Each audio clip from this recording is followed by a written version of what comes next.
Hello, fellow students from Florida Southern. Welcome to Social Interaction Theories by Vygotsky. This is EDU 1107, Micro Teaching Assignment, and my name is Wenda Gribben, and let's get started. Let's start off with just a little bit of background about Lev Vygotsky. He was born in Russia in 1896. Eventually attended college where he started off studying medicine because that's what his parents wanted, but eventually switched over and got a law degree while he graduated in 1917. Little is known really what he did right after college. There was a couple wars going on, so there's not a lot of history in there. But around 1924 to 1934 is when he started to produce his most influential works, including The Language and Thought. He did study child development and the roles of cultural and interpersonal communication. Most of his works were not published before that he died. He died in 1934 at the age of 37 to an ongoing battle of tuberculosis, and that wasn't that uncommon back then. In 1960s, his work resurfaced and people started reading and studying it and found a lot of value in what he had to say, and that's when he gained most of his credit for what he wrote. He's considered the founding father of social interaction theories and development of adolescence. He had a couple basic beliefs that he went by. One of them was that social interaction or social influence on cognitive development. He believed that much of the important learning of a child occurs through social interaction with a skillful instructor. And I'm sure as teachers you've already seen this happen. And there's a definition there, skillful instructor. What makes a skillful instructor? My little bullet there, who are these skillful instructors in a child's life? It's usually a parent, siblings, grandparent, somebody who's older. And this is where the question arises. What is the skill that this child is learning? Because you know that sometimes children learn from what they see, and it might not be a good thing, but that person nevertheless is skillful at it. If it's, just learning how to manipulate somebody, or, for good or bad, or if they're learning something good like how to cook or how to tie your shoe. Who is that skillful instructor? The next one is the instructor may model behaviors and provide verbal instructions for the child. So just learning how to tie your shoe is a really good example of how these behaviors can be modeled. It can be a physical model, something that they hold in their hand or use with their hands to do the same thing, just like tying your shoe. Or it can be a behavior that is modeled. How to make eye contact or have a conversation with an adult. Or they see a child who has a meltdown and they say, oh, this meltdown worked for this child, so I'm going to model that behavior when I want something. This is actually referred to as cognitive or collaborative dialogue, learning by watching or doing together. This is some of the basic stuff that happens in elementary schools, where they watch a teacher do something and then they do it together and then they do it by themselves. We've been doing this probably for a long time, and you never really realized that this was something that someone figured out a long time ago, and now it's been published in a paper.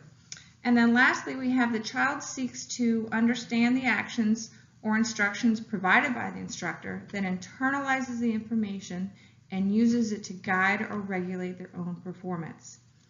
The information is processed and used later when needed.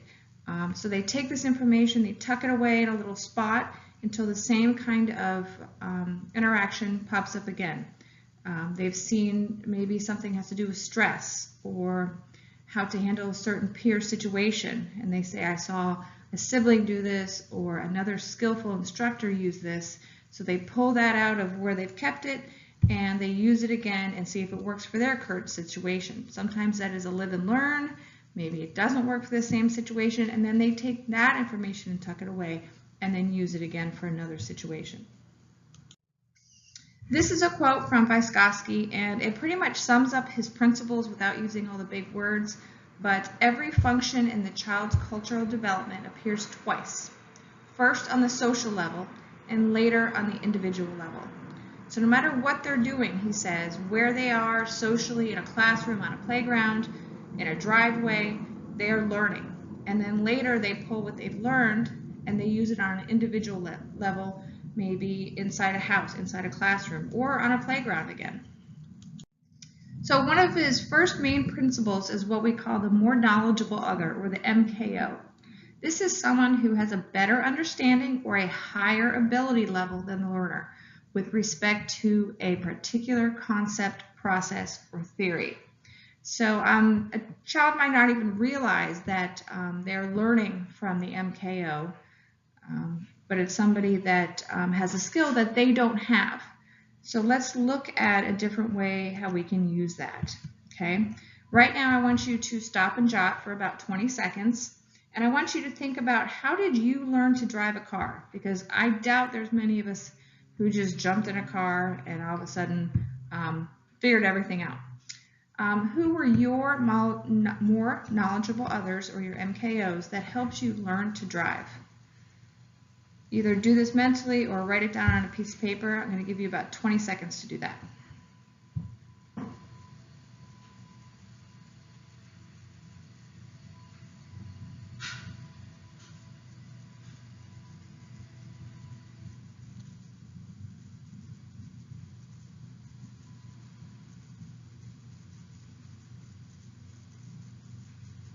Okay, so I started doing my mental list, and it was a lot larger than I expected in the beginning. My MKO for my stop and jot list, first of all, was my parents. They drove me everywhere. We never got in car accidents. So of course I listened to them when it had to do with driving. My sister was also an MKO for me. She is older than me, so I was allowed to drive with her in the car as my licensed driver. And of course she loved telling me what I was doing wrong and what I should be doing right. I also had friends that already knew how to drive, and they offered me advice, situational kind of things, what to do in the test, what not to do in the test. Make sure you bring a small car to do parallel parking. And then lastly, there was a driver's ed instructor that you could take, and of course people are going to look for the driver's ed instructor for a more knowledgeable other. But without those people, I would not be able to follow through with a specific concept of driving and able to get past my driver's test. The second principle that is one of his main principles is called the zone of proximal development, or I'm going to call it the ZPD. This is defined as the range of tasks that a child can perform with the help and guidance of others, but cannot yet perform the task individually. So in looking at this diagram over here, we have what is known, and then we have a learning process that goes through this zone of proximal development to reach what is not known by the child. So this gray area right here is the skills that are too difficult for a child to master on her own. So this is where the MKO comes in and provides either the guidance or the encouragement from a more knowledgeable person. And of course, this is a huge role of a teacher in a classroom. And let's think about different ways that we would have this zone of proximal development. So stop and jot for about 20 seconds. Can you think of an example inside or outside the classroom that uses this zone of ZPD, where you have skills that are too difficult, and this is where your MKO comes in? So I'll give you 20 seconds.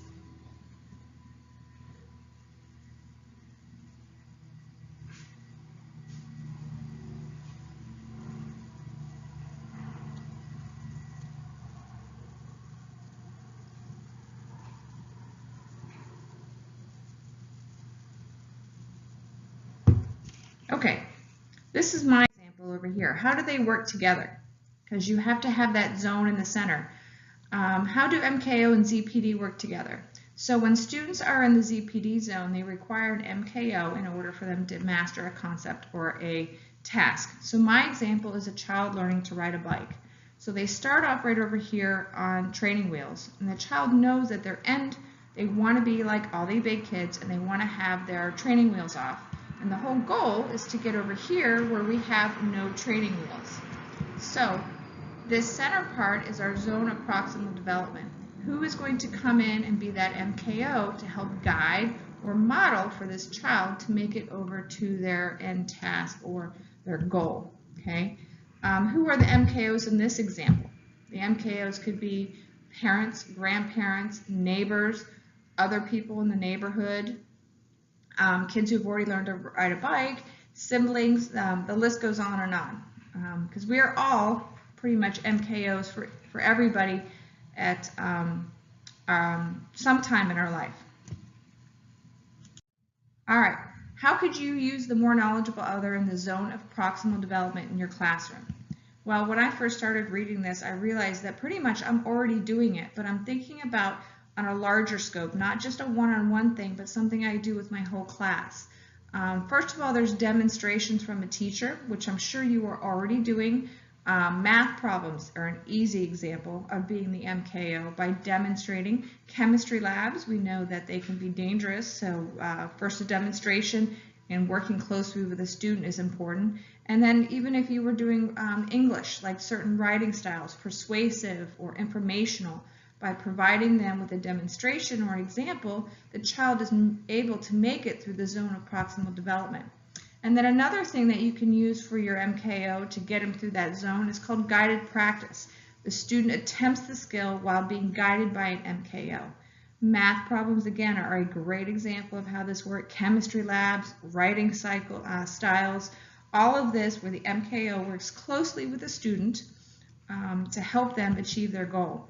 And then lastly, this is one that I like to use in my class. It's called small groups, is where another student or peer is actually the MKO and helps to guide somebody in their small group, either by example or demonstration, to help them through that zone of proximal development and to reach their goal. How can you put this work in your classroom? One of the main things is reciprocal teaching. When teaching from a text in a classroom, which is pretty much what we all do at some point, teachers and students collaborate using 4 key strategies. Summarizing your material, having the students question, what kind of questions can I pull out of that material? What can I expect to see on a test? Clarifying, go into a little bit further detail. Have them go deeper by bridging that gap of zone of proximal development. And then predicting, now that I know this, I've reached the other side of my zone, what could be something that comes next? What is the next step of this? And then scaffolding, structure a task so that a student can learn and work by building on their own skills, by giving them small groups of information that they can keep building on and reaching through that zone of learning.